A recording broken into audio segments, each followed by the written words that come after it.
Bonjour tout le monde. Nous sommes là aujourd'hui dans le cadre du cours MGA 840, mobilité et téléphonie sur IP, pour faire la présentation de notre projet de fin de session. Le thème de notre projet est d'intégrer une solution avancée de voix IP dans un environnement LAN.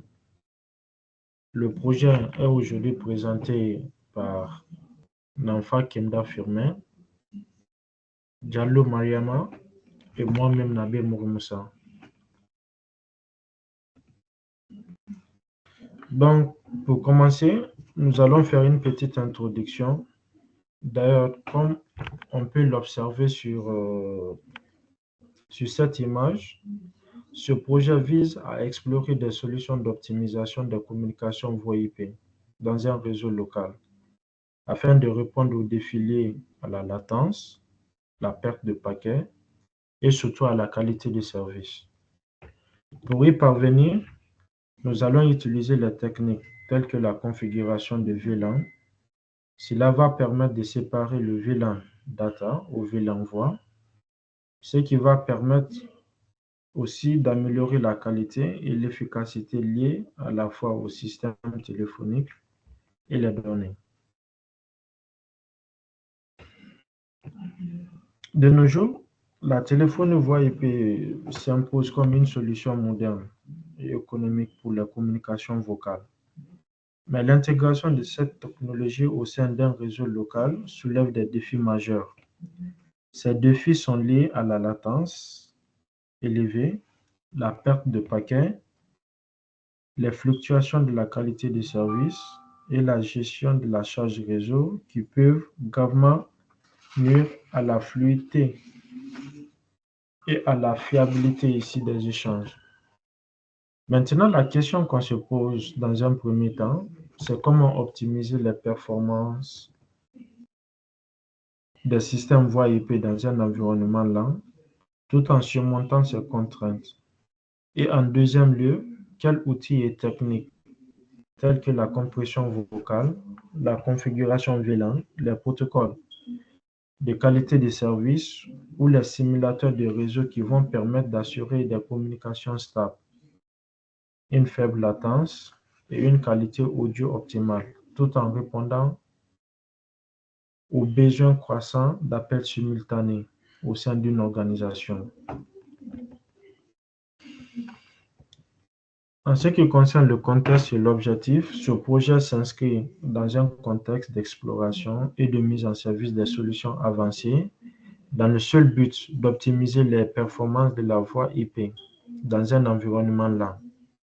Et l'objectif vise dans un premier temps à configurer des VLAN pour prioriser le trafic voix IP. En deuxième lieu, nous allons configurer le protocole RTP pour réduire la latence et la perte de paquets.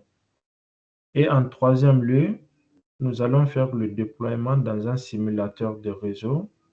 Nous avons pris Cisco Packet Tracer comme simulateur pour modéliser et tester les différentes configurations.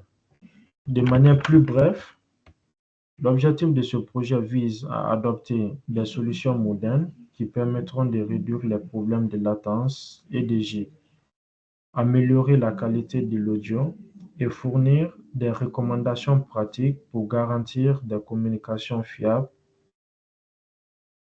et efficaces au sein des organisations modernes.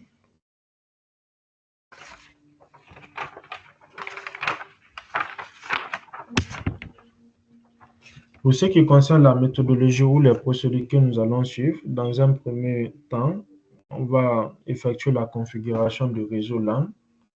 Nous allons procéder à la segmentation des VLAN.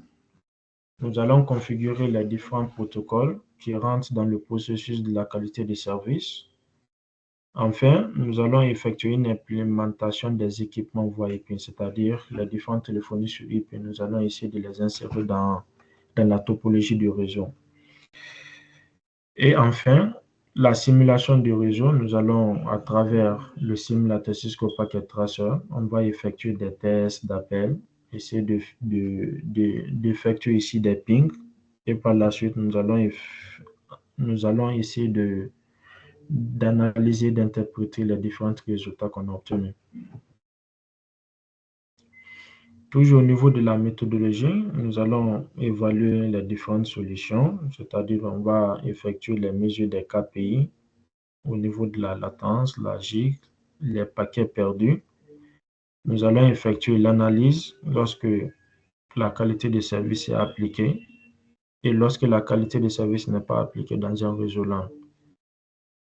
Par la suite, nous allons identifier ou avoir ici des solutions aux problèmes. Nous allons effectuer des identifications et nous allons se rendre compte qu'il y a une réduction de la latence, il y a la diminution de la perte de paquets, la stabilisation de la qualité des services, la gestion de la charge du réseau.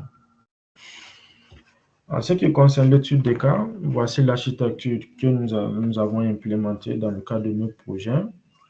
Déjà, puisque notre projet s'inscrit dans un environnement purement LAN, nous avons juste pris un exemple d'entreprise.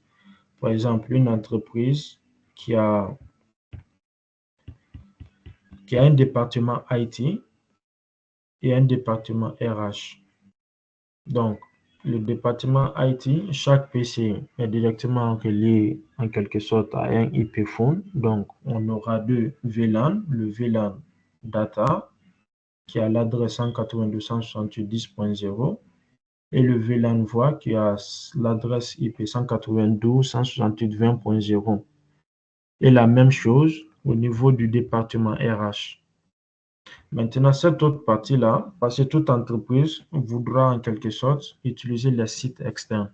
Donc, nous avons considéré cette partie-là comme le domaine public. Ça, c'est le routeur de notre fournisseur d'accès. Et puis, nous avons deux modems DSL, c'est-à-dire ce sont nos points d'accès en fait qui vont nous permettre d'avoir l'Internet. Et donc, la qualité de service qui va être appliquée au niveau de ces routeurs, nous allons configurer le protocole HTTP qui vont permettre de pouvoir naviguer ici sur ces serveurs externes. Donc, c'est la partie dont nous avons ajouté au sein de notre configuration. Maintenant, nous allons définir quelques concepts qui sont très, très importants avant d'élaborer la configuration ou quoi que ce soit. Nous avons d'abord la technologie voix IP, qui est l'acronyme de Voice over Internet. Donc, c'est une technologie qui permet de délivrer des communications vocales ou multimédia via le réseau Internet. Nous avons aussi la qualité des services. C'est un mécanisme de réseau utilisé pour gérer la qualité et déterminer la priorité de transmission du trafic des données sur un réseau. Elle garantit que la priorité de transmission du trafic de données sur un réseau, ce qui permet de garantir les différents types de trafic de données, tels que la voix, la vidéo et les données, reçoivent des niveaux de service appropriés. Ses principaux objectifs sont de permettre aux réseaux et aux entreprises de donner la priorité au trafic, notamment en fournissant une bande passante dédiée, en contrôlant la GIC et en réduisant le temps de latence. Nous avons aussi le concept de latence. C'est un indicateur, elle indique le temps nécessaire au transfert des données sur le réseau. Les réseaux avec un retard ou un décalage plus long ont une latence élevée, tandis que ceux qui ont des temps de réponse rapides ont une faible latence. Nous avons la GIC, ou le jitter en anglais. Elle indique la variation du délai entre deux paquets consécutifs. Nous avons le concept de perte de paquets.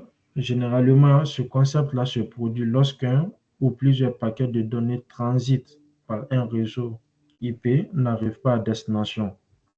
Les pertes de paquets sont dues à plusieurs facteurs, tels que l'état du réseau, la congestion du réseau, et ainsi de suite.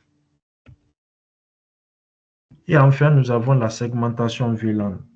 C'est de découper le réseau physique d'une entreprise en plusieurs réseaux logiques indépendants. Et cela permet d'assurer une flexibilité, contrôler le trafic et surtout améliorer ici la sécurité du réseau. Donc, Ça, en fait, c'est un lab avant d'abord qu'on ne puisse appliquer la qualité de service dans notre projet. Nous avons juste configuré au niveau du routeur, c'est-à-dire nous avons configuré la partie téléphonie, puis nous avons configuré ici les VLAN data. Donc, nous avons effectué quelques appels téléphoniques, puis au niveau du routeur, nous avons utilisé la commande show, show policy map interface pour pouvoir voir en fait est-ce que la qualité de service a été appliquée. Donc, la partie grisée en jaune, vous allez voir ici, le DHCP utilisé ici, c'est 0 x 00. Donc, il n'y a aucune qualité de service qui a été appliquée. Donc, c'est par défaut, en fait, il a affiché ceci là. Maintenant, nous allons directement venir dans l'architecture de notre simulateur pour pouvoir expliquer et aussi on va essayer de, voilà, de mieux analyser tous les résultats. Ça, c'est lorsqu'on applique la qualité de service. Donc, les différentes classes de service qu'on a configurées, on a configuré la qualité de service EF, AF11 et AF31.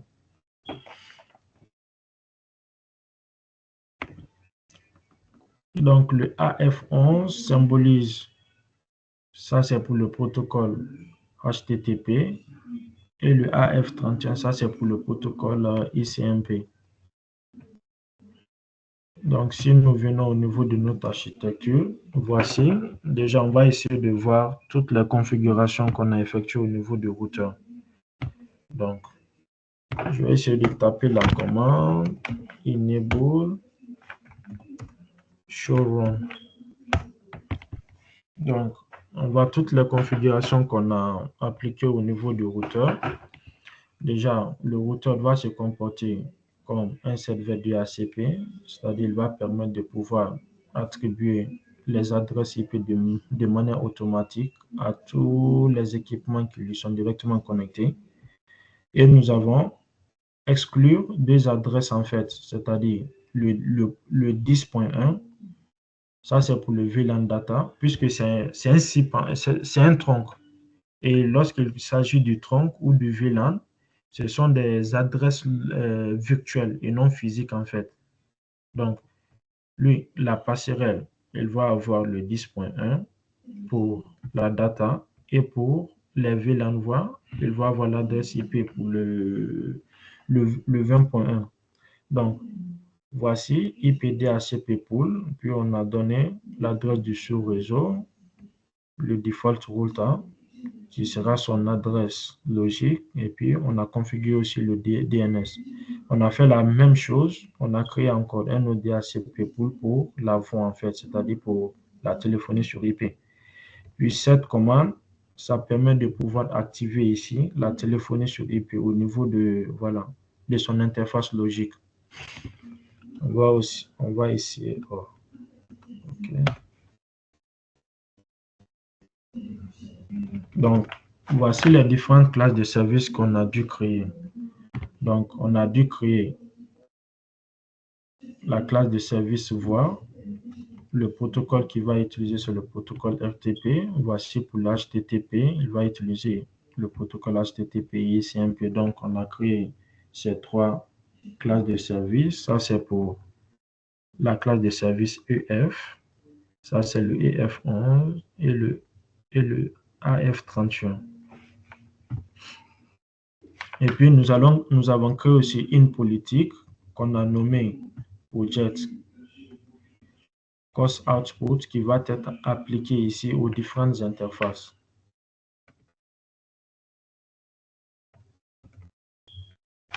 Et on a créé une interface logique puisque tout routeur doit avoir une interface virtuelle logique, c'est-à-dire lorsque l'interface physique est down, le routeur doit se servir de cette interface virtuelle pour pouvoir fonctionner normalement en fait, en attendant qu'on puisse apporter des solutions ou bien qu'on puisse résoudre le problème.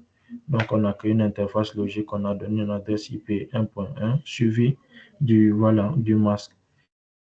Il n'y a pas de loi, on peut donner n'importe quelle adresse en fait, qui est différente en fait de l'adresse du sous-réseau. Donc, ça, c'est le routage inter-VLAN, c'est-à-dire, comme je l'ai tantôt dit, nous avons créé une interface. Ça, c'est pour la path outside qui va faire face à la partie WAN, en fait, du fournisseur d'accès. Donc, on va créer une interface parce qu'avec le fournisseur d'accès, il va se comporter en quelque sorte comme un client DHCP. C'est le client qui va l'offrir une adresse IP. Donc, il n'aura pas une adresse physique et une adresse statique. Ça va être une adresse dynamique. Donc, c'est à cause de ça, on a juste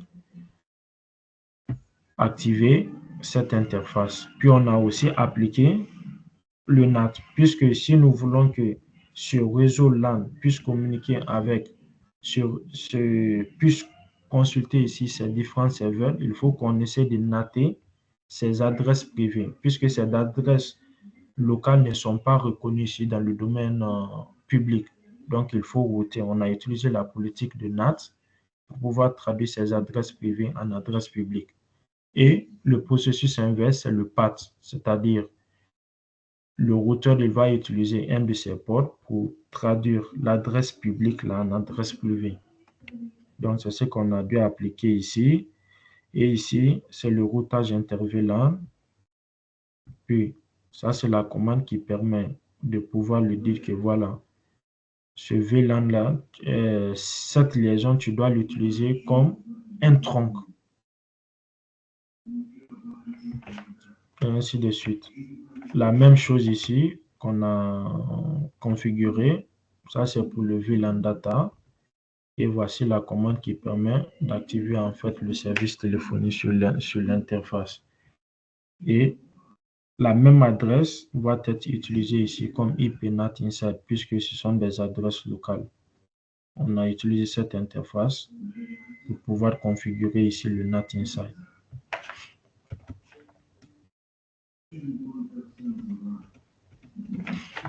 Et pour la qualité de service, comme je l'ai tantôt dit en haut ici, on a créé une politique de qualité de service qui va être concaténée à l'interface WAN en fait. Si nous voulons que ceci-là puisse communiquer avec ceci, on va créer une politique de service qui va être octroyée à ces interfaces qui font face à d'autres sous-réseaux. Donc, le face Ethernet 01, ça c'est un réseau différent.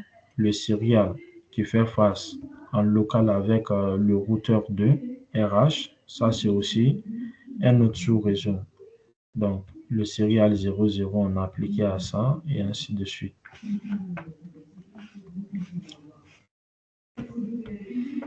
Donc, on va essayer aussi de voir. Donc, ça, c'est le protocole de routage qu'on a utilisé. On a utilisé le protocole OSPF qui est basé sur le nombre de area, c'est-à-dire le nombre de zones. Donc, on a défini tous les sous-réseaux qui sont connectés au routeur en question, que ce soit le 192.170.10.0 suivi du ACL en fait, Access List Control, parce qu'il permet de pouvoir filtrer un sous-réseau à ne pas envoyer des paquets vers un autre sous-réseau. Donc, c'est ça l'objectif ici, ou bien l'utilisation de l'ACL. Puis, nous avons donné le nom des zones. Donc, ceci-là, ça c'est pour le NAT.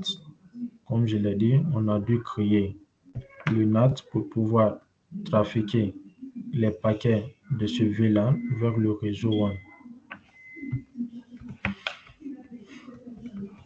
Et pour que le NAT puisse fonctionner, il faut qu'on crée ici une politique d'access list qui va permettre d'autoriser ces deux VLAN vers le réseau WAN. Donc, c'est ça, on a dû créer ici Access List 1 pour le VLAN data et Access List 2 pour le VLAN voix.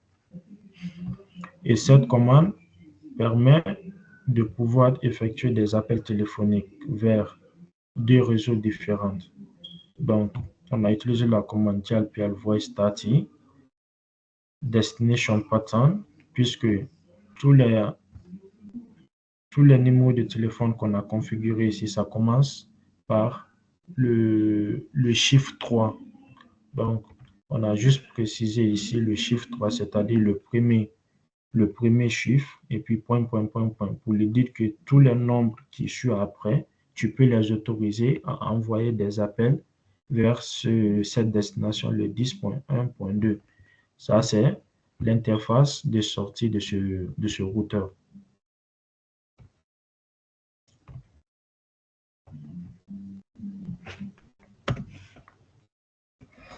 Donc, en ce qui concerne la configuration du téléphone, pour pouvoir distribuer les numéros de téléphone de manière automatique, on a précisé dans notre commande le nombre de téléphones qu'on a par sous-réseau.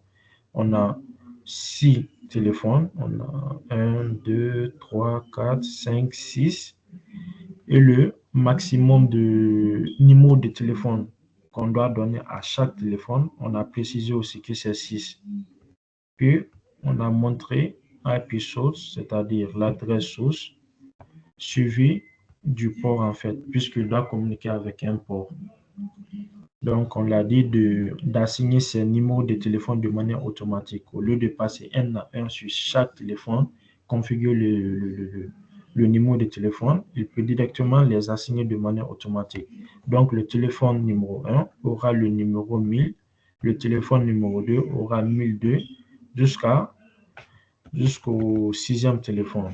Donc, le sixième téléphone aura le numéro 1005. Donc, tout ceci là, c'est de manière automatique. Il va les octroyer une adresse MAC et ainsi de suite. Ça, c'est de manière automatique sur chaque routeur. Donc, le téléphone numéro 1, voici son adresse MAC, voici le type, voici le bouton et ainsi de suite. Ça se fait de manière automatique sur chaque équipement. Donc, c'est tout ce qui concerne la configuration qu'on a dit effectuer. C'est la même chose qu'on a fait sur le routeur. Pour ne pas trop allonger le mythe, si on tape la même commande, on verra. Donc, on va passer sur chaque PC juste pour s'assurer qu'ils ont reçu les adresses IP de manière automatique. Donc, on a mis sur DHCP et voici l'adresse que le routeur lui a attribuée. Puis, il a donné aussi sa passerelle, suivi de l'adresse du DNS. On va voir aussi sur le IP phone pour voir le numéro de téléphone qu'il lui a donné. Donc, vous voyez, on l'a octroyé le numéro 1004. Donc là, c'est bon. On vient aussi sur le sous-réseau, sur le deuxième réseau, c'est-à-dire le département RH. On peut constater que voilà, on a donné cette adresse, le 30.4, et puis on a donné, voilà, le default gateway. Et voici, pour ce téléphone, on a donné le 3001. Donc, en ce qui concerne les configurations, que ce soit la qualité de service, le protocole DHCP, c'est-à-dire pour octroyer les numéros de téléphone, puis le routage, on vient de vous montrer, suivi aussi du NAT. Donc, sur ce côté, la partie qu'on a dû ajouter pour permettre à cette entreprise de pouvoir consulter des serveurs externes, on a configuré ce routeur, c'est-à-dire le fournisseur d'accès son routeur. Il va attribuer les adresses IP de manière automatique. Bon, on peut taper un peu la commande pour qu'on puisse discuter des différentes configurations qu'on a effectuées. Donc, show run. Donc, on peut voir qu'on a exclu 2 adresses IP puisque dans le réseau, il faut que les serveurs puissent avoir une adresse statique. Donc, on l'a dit, il faut nous réserver ces adresses-là, cette plage d'adresse, le 8.8 jusqu'au 8.8.10, puisque ce sont des serveurs. Ça, c'est le serveur DNS. On a donné un serveur Spotify.com et puis le serveur de Facebook. Donc, on a réservé ces adresses-là. Puis, s'il y avait d'autres machines dans le réseau, il allait les octroyer à partir du point 11, point 12 et ainsi de suite. Et aussi, on a créé aussi pour un autre DHCP pool pour le client. Comme je l'ai tantôt dit, ça c'est le routeur du fournisseur d'accès. Les 2 routeurs là, ce sont des clients. Ils vont recevoir des adresses IP de manière automatique de leur fournisseur d'accès. Donc, on a dû créer un autre DHCP pour le client. Donc, l'adresse IP ou le sous-réseau, en quelque sorte, c'est le 212.10.0. Donc, voici l'adresse IP. Il va essayer de les donner. Peut-être il a donné à celui-ci le point 2 et à celui-ci le point 3. Après, nous allons vérifier. Suivi du masque, en fait. Et l'adresse IP du routeur, qui est lui, on lui a donné le point 1. Et je pense que c'est toute la configuration qu'on a dû faire. Et puis ça, ce sont ces interfaces. Donc, c'est tout. Maintenant, on va juste voir, on va juste taper sur ce routeur-là. Vous allez voir que la patte qui fait face, le face Ethernet 0.1, vous verrez qu'on lui a donné l'adresse le 212.10.2. Le 10.2, donc il va se comporter comme un client DHCP et aussi, sûrement, on lui a donné le point 3. Lorsqu'on regarde l'interface face 0.1, vous voyez qu'on lui a donné le 212.10.3. Donc, c'est un peu ça. Nous allons effectuer quelques tests d'appel et quelques pings. C'est-à-dire, on va utiliser le protocole ICMP, le protocole HTTP et essayer de voir ensemble ce que ça va donner. Donc, pour le moment, je vais essayer de pinguer.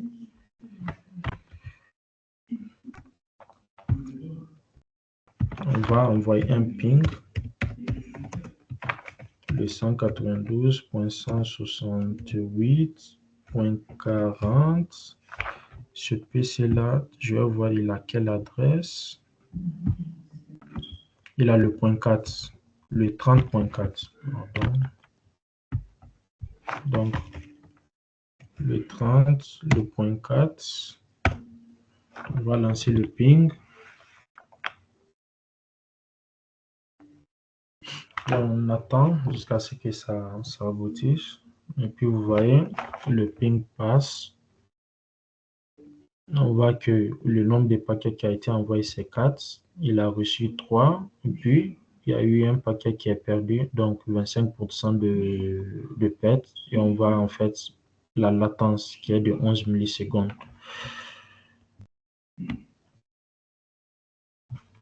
On va essayer d'effectuer un appel téléphonique. Puis, on va prendre ce PC-là. Il a quel numéro de téléphone? Il a le 3005. Donc, on va appeler le 3005 et voir.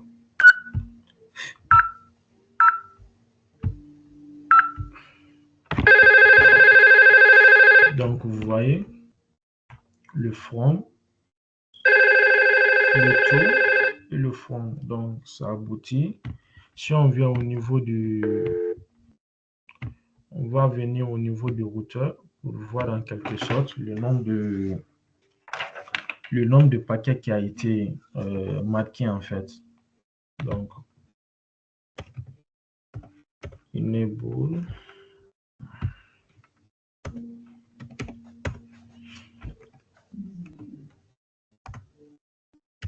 Show policy.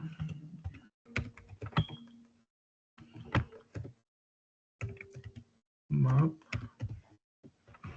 Quelle interface? L'interface serial 00. /0/0. Et puis, comme on peut voir, déjà, le simulateur Cisco Packet Tracer ne permet pas en fait de marquer ici les paquets voie IP. C'est le gros souci qu'on a avec lui. Mais par contre, les autres protocoles liés à la qualité de service, on peut visualiser le nombre de paquets qui a été marqué. Donc, on a utilisé tout de suite le ICMP, c'est-à-dire le ping qu'on a utilisé, c'est le protocole ICMP. On voit que 4 paquets ont été envoyés et ces 4 paquets ont été marqués en fait. Et le type de DHCP utilisé, c'est le AF11. Donc, ce que nous pouvons conclure que voilà, la qualité de service qu'on a appliquée pour le protocole ICMP, ça marche et ça fonctionne en mode 20 en fait. Maintenant, la deuxième chose, nous allons essayer de vérifier, c'est-à-dire on va lancer une simulation temps réel pour voir est-ce que réellement les différentes politiques ont été appliquées aux interfaces, puisque en créant ici la politique liée à la qualité des services, on a appliqué ça aux interfaces outside, en fait, aux interfaces sortantes. Donc, on va essayer d'effectuer ce test-là et voir ce que ça va donner. Donc, on va simulation.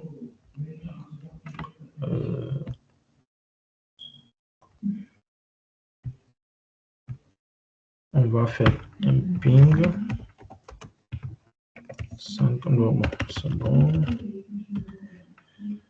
On va prendre cette fois-ci le 5.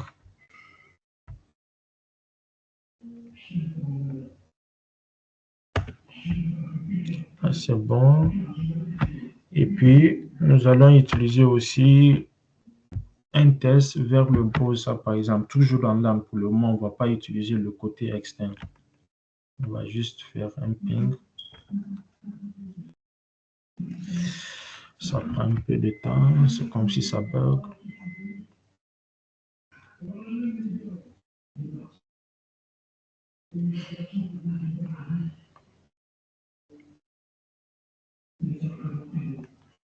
Donc, je vais faire HTTP. Ben non, c'est pas grave. On va juste lancer un ping comme ça là.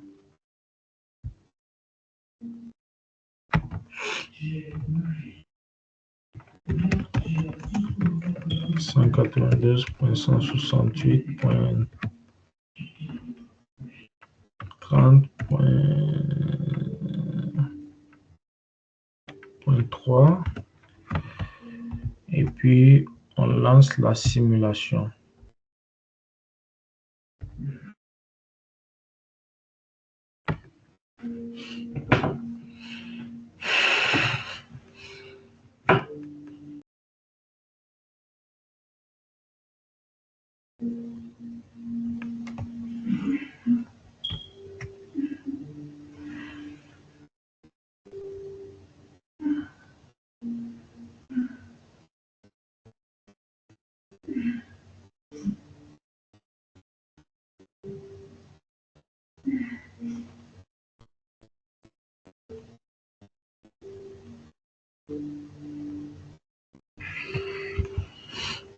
On attend.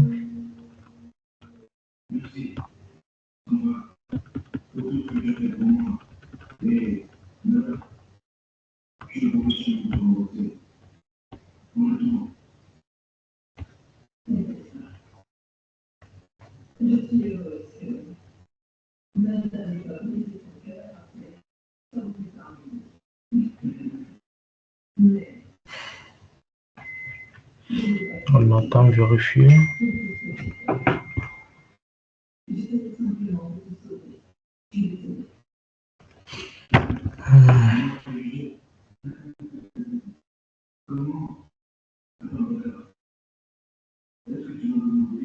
On va mettre sur pause et puis essayer de voir vers l'interface sortie le protocole ICMP. On va voir entre les deux routeurs.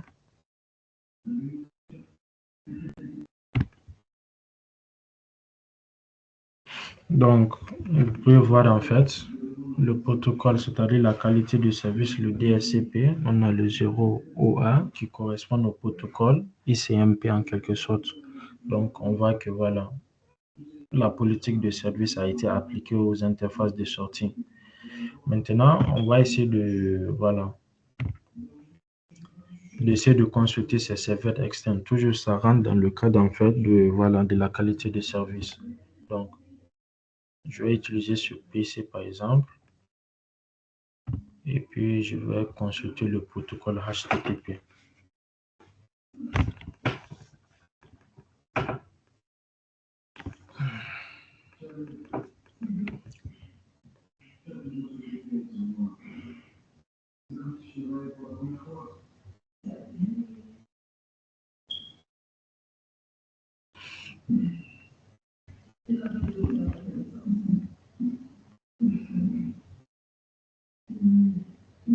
Donc, HTTP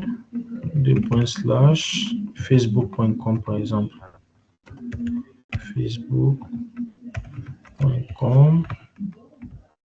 On va lancer la simulation. Je vais faire reset. Et puis, je vais lancer sur le browser Go. Et puis, je lance en fait. On va essayer de visualiser ce que ça va donner.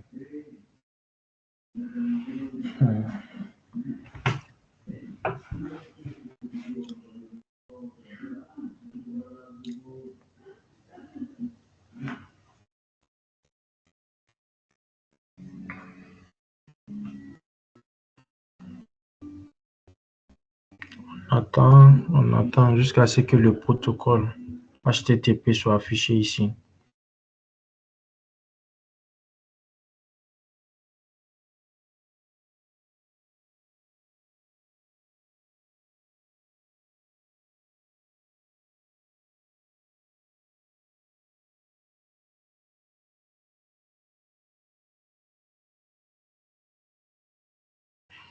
On va être un peu patient là.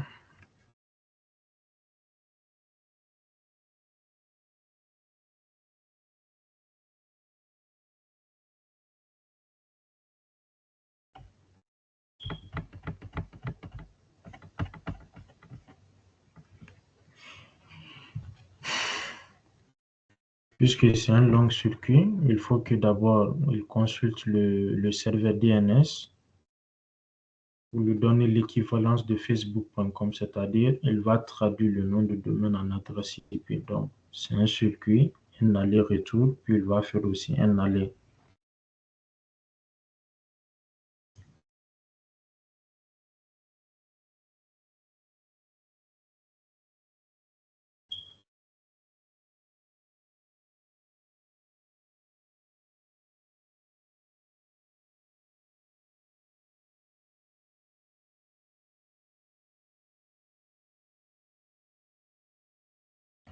C'est encore.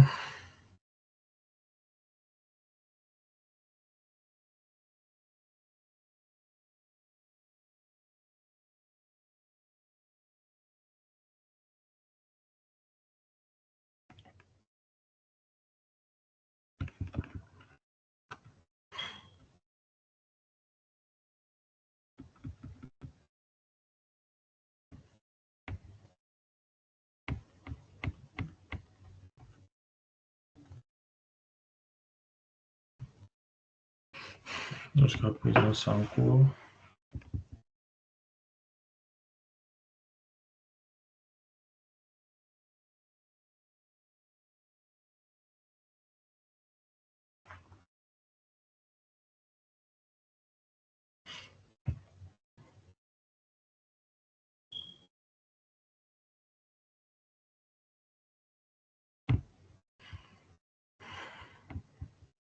On voit aussi qu'il y a d'autres équipements qui communiquent.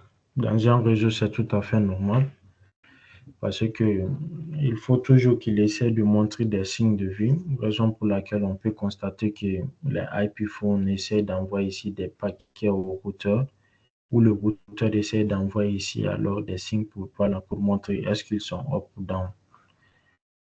Donc, c'est un peu ça le fonctionnement d'un réseau aussi.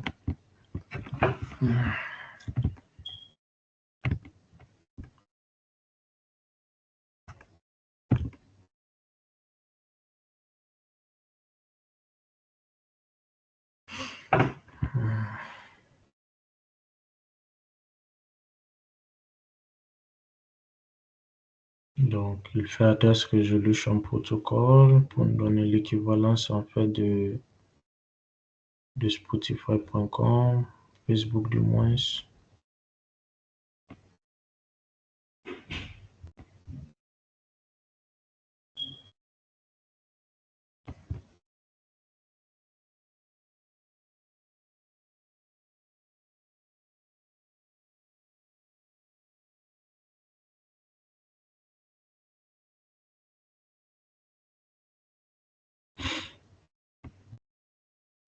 Ça prend un peu de temps, un peu de temps.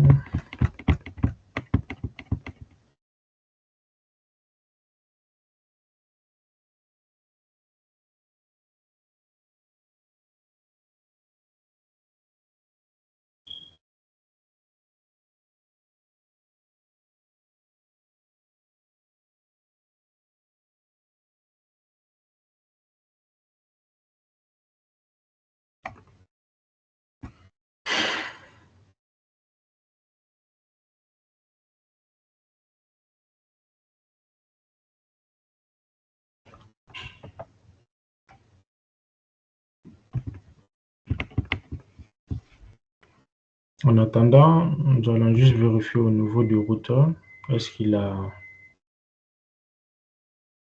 noté l'adresse IP.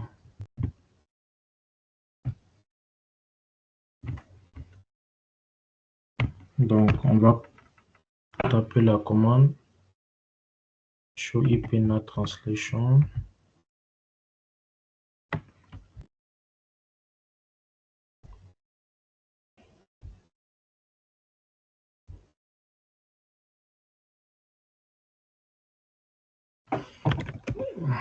Enable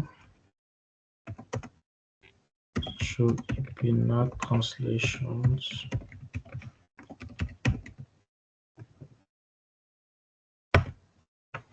Donc, on peut voir que voilà, l'adresse IP du réseau du PC qui a l'adresse 192.170.5 a été naté en fait. Donc, il va sortir dans le domaine public avec l'adresse IP le point 2 pour pouvoir consulter le serveur DNS.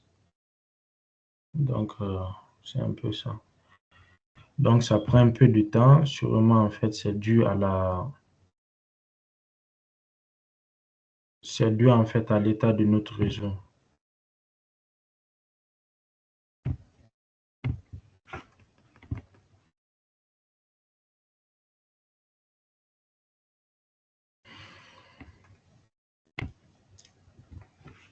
Donc, pour conclure, on peut dire que l'intégration ici de la téléphonie VoIP dans un réseau local présente des défis majeurs tels que la latence logique, la perte de paquets, la qualité des services. Ce propose- Ce projet a proposé des solutions techniques telles que la segmentation VLAN, dont on vient de voir, l'utilisation de protocoles adaptés comme le RTP. Nous nous sommes appuyés ici sur le simulateur Cisco Packet Tracer et l'étude a démontré qu'il est possible d'améliorer significativement la fiabilité et la performance des communications voix IP. Ces optimisations garantissent des échanges stables et fluides répondant aux besoins des environnements professionnels.